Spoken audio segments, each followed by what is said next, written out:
Hey guys, it's Chase with csjoseph.life. So, we talked about cognitive functions, we talked about the four sides of the mind, and although I really want to go into how to type somebody without the use of a test, I think it would be a good idea if we actually talk about tests just a little bit.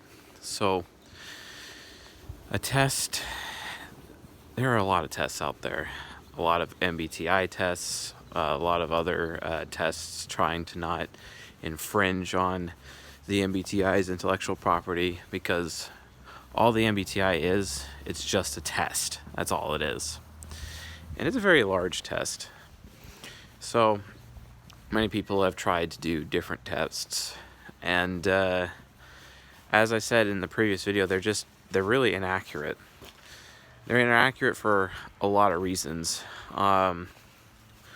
One reason that they're so inaccurate is because when people take the test, depending on how mature they are, sometimes they're insecure, they're more focused on what other people think of them or how other people feel about them. Because of that, they end up taking the test from an outside-in point of view instead of an inside-out point of view. And that can cause a lot of problems. So I try to shy away from that. Now, there is some value to tests. I have given people tests to take, because I have like 3 or 4 tests that I actually like, or I guess I wouldn't say like, but they're useful because they can ballpark somebody's type in the right area, at least somewhat. So I hand them out to people from time to time.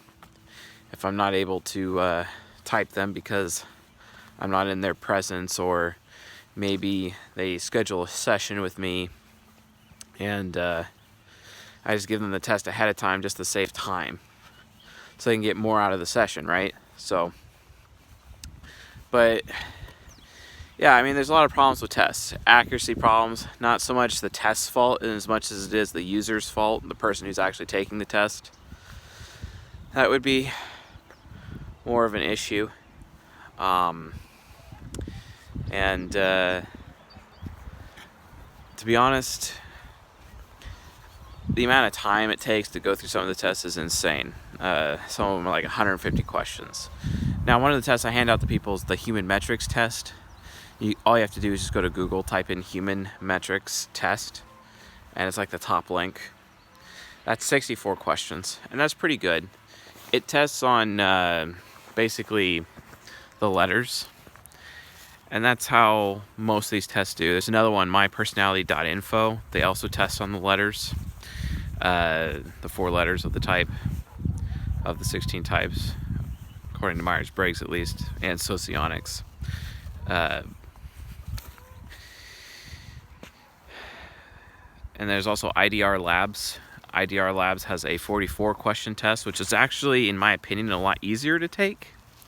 But I also have had complaints of various clients of mine who have said that it's horrible, and you kind of don't really know what they're asking, and because of that, you don't know how to answer it properly, right? So that can also be a problem. So, with as many tests as there are, how do you know that you're going to take the right one? Honestly, you just don't. At best, the human metrics test is like 7 out of 10, 8 out of 10 accurate. The IDR Labs test, I would say, is probably about the same. And the mypersonality.info, maybe 8 out of 10. But for example, I took the human metrics test, and when I first took it, I scored INFJ. Then I retook it again, and then I scored INTJ. And it wasn't until years later that I understand the proper way of how to type somebody, which is using temperaments and interaction styles. And I realized I was actually an ENTP, right? Well, the problem with that is that I took those tests again and I still didn't come out my actual correct type, which doesn't exactly help. And remember, when you're taking these tests, the results of these tests, you're only getting the 4 letters for your ego. You're not even getting the rest. You're not getting your subconscious, your unconscious, or your superego. There's a lot of data missing. Also, the tests rate you by these little percentages that they're saying, oh, you're extroverted this percentage, or intuitive by this percentage, or sensing by this percentage, or thinking by this percentage. To be honest, the percentages don't mean a damn thing. I don't know why these tests think that that's important, but it's just a waste of time. Like, don't even pay attention to the percentages that they give you. It doesn't mean anything. And quite frankly, it's because of those percentages they have people like Ty Lopez out there complaining about these tests and saying that the Big Five or the hexacode test is like the test to take.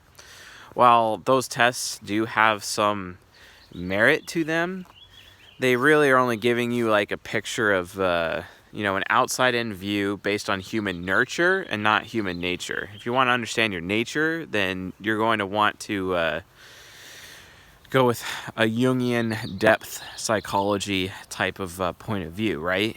That's essentially what you're going to have to do to understand your nature.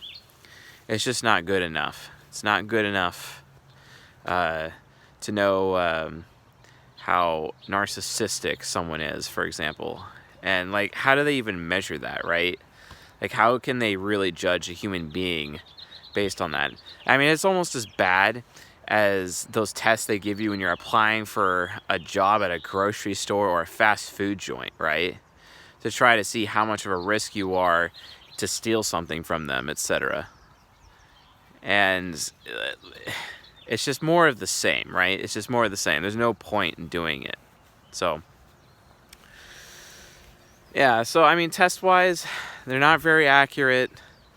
They only judge you on the 4 letters, and even then, you have to be mature enough, you have to be honest with yourself enough to be able to take them to get any real result out of them. If you're not honest with yourself, if you're not mature enough to do it, if you're not really... it's almost like hypnotism. If you have doubts that you're going to be hypnotized, you're not going to be hypnotized, right? It kind of, that principle kind of applies to these tests. So, but yeah, I mean, if you are going to be willing to take a test, the only tests that are currently available that I would recommend, mypersonality.info, human metrics test, and the IDR labs test. That's it. Outside of that, probably not cool. And I'll include links to those in the caption for this video so that you can go check them out. I'll also be releasing my own test very soon. Now, my test is not going to be testing on the 4 letters, although it will have a 4-letter result, and it will also tell you your subconscious, your unconscious, and your superego. Now, if I had the ability to create the ideal test, it would just test people on their cognitive functions. But it's extremely complex, and we're looking at possibly, I don't know, almost 300 questions to be able to do something that accurate.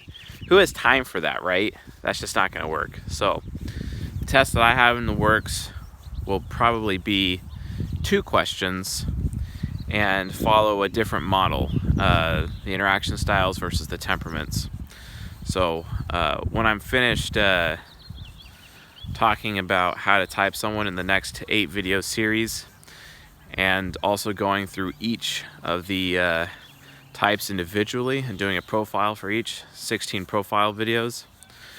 So in about 24 videos from now, I should have that test ready, and then I'll give it to you guys and see what you think. But I believe it will be the quickest and the most accurate out there that we can use for additional ballparking.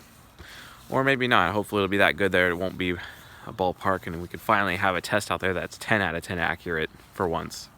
So, but anyway, those are my thoughts on tests, and if you have any questions, leave a comment below. If you found this video educational or helpful, please leave a like and subscribe, and I'll be doing the how to type someone series in the next video, so I hope to see you there. Alright, later guys.